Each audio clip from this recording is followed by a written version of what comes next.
La historia platicadita. Compilado por María del Pilar Montes de Oca, Sicilia. Presentación. La historia de la historia. El único deber que tenemos con la historia es reescribirla. Oscar Wilde. En su origen, la palabra historia, del latín historia, y del griego historia, significaba búsqueda, averiguación.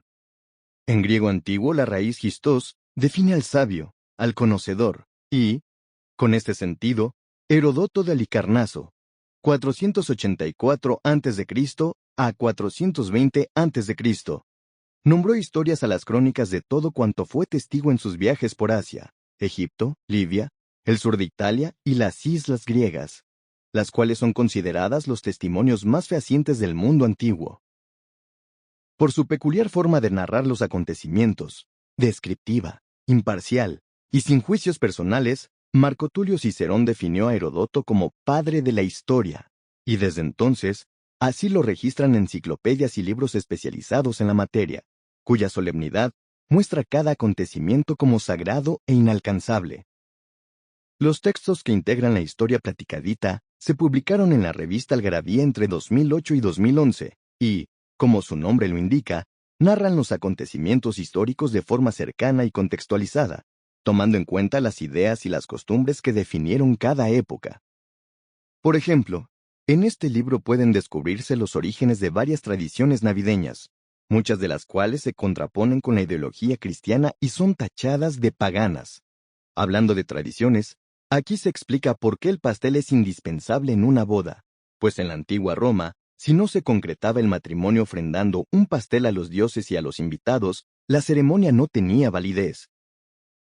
Se incluyen también las instrucciones para crear un prócer nacional a la medida de sus ideales, o lo que es lo mismo, comprender cuáles eran las intenciones de escribir con tono pomposo y exagerado nuestra historia patria, como lo hicieron Paino y Rivapalacio en el Libro Rojo, que serviría de pauta para crear el célebre compendio de México a través de los siglos, con el que muchos aprendimos los pasajes más emblemáticos de las tragedias nacionales.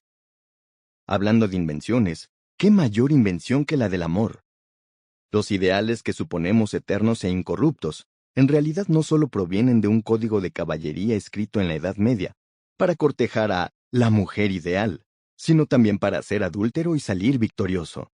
También damos cuenta de cómo fue que la gente de un pueblito francés llamado Barcelonet comenzó a emigrar a México a principios del siglo XIX, para no perder su identidad cultural, y cómo este hecho influyó en las costumbres de nuestro país.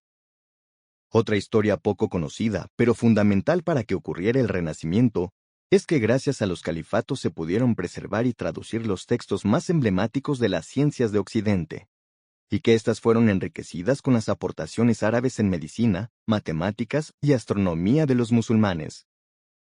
Las historias macabras no son excepción en este libro.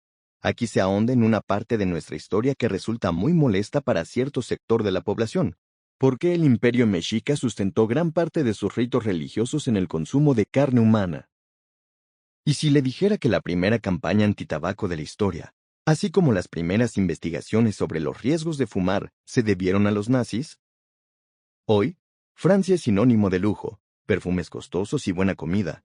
Esto no hubiera sido así si Luis XIV no se hubiera empeñado en que su corte fuera la más opulenta y envidiable de toda Europa. Como esa historia, también se incluyen los orígenes de los ideales que gestaron la Revolución Francesa, y por qué pueden rastrearse en una matanza de gatos realizada por unos impresores.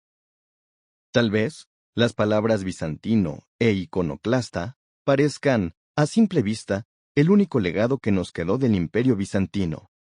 No obstante, aquí se narran las aportaciones de este gobierno que duró más de 1000 años, el único en el que dirigieron varias mujeres, periodo en el que se gestaron los preceptos y dogmas de las iglesias católica, cristiana y ortodoxa.